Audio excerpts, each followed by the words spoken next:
Genesis chapter 6, verses 1 to 8. I want to give you some Bible tips. So when you're studying Genesis chapter 6, verses 1 to 8, when you're studying this, so you can better understand what God is trying to tell you and what the Bible is explaining and the lessons to be learned from this Bible. So you're going to hear me say the godly line, and you're going to hear me say the ungodly line. God set into motion people that followed God and was in the God line.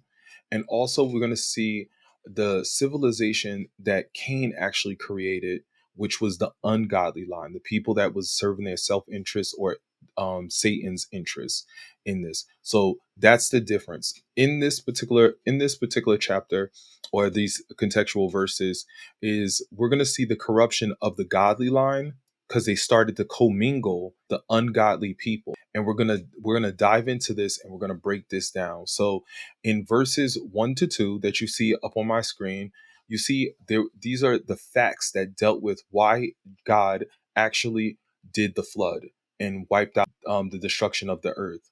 So the first fact that we'll see is in verses 1 to 2, and we see the godly ignored God, and they became worldly and immoral. The first fact is this. We know this because the human race began to multiply in evilness, in sinful nature, in their sinful ways. They started to do that.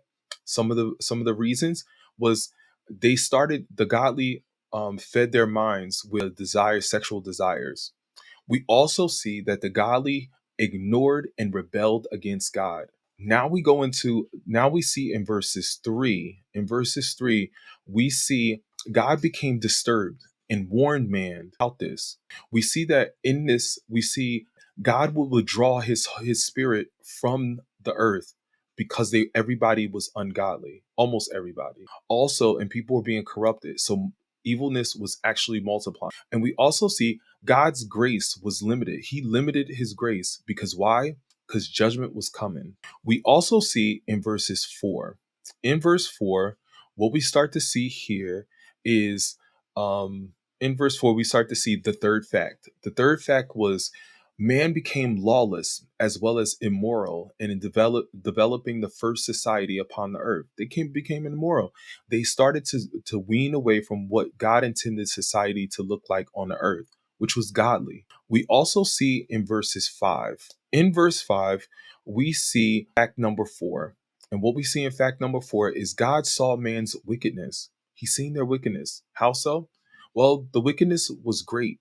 It was almost everyone was absolutely wicked in the world. Also, we see is every imagination and thought evil upon the people. And God's seen this.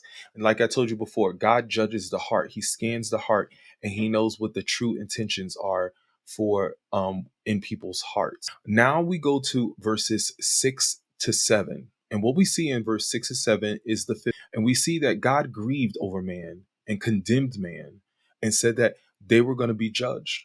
We know this because the fact was this. We see in verse 6 or 7 that God regretted he ever made man. Also, we see that God judged and condemned man to be destroyed off the face of the earth, both man and land animals. And the reason why the land animals was taken out was because this was God created earth for man's pleasure, and the animals were under the dominion and the instruction of man. So that's why he took out the animals as well.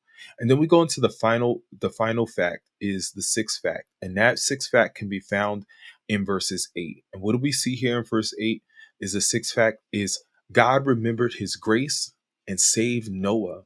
Noah was the only one. Noah and his family were the only one that was righteous and upright and godly.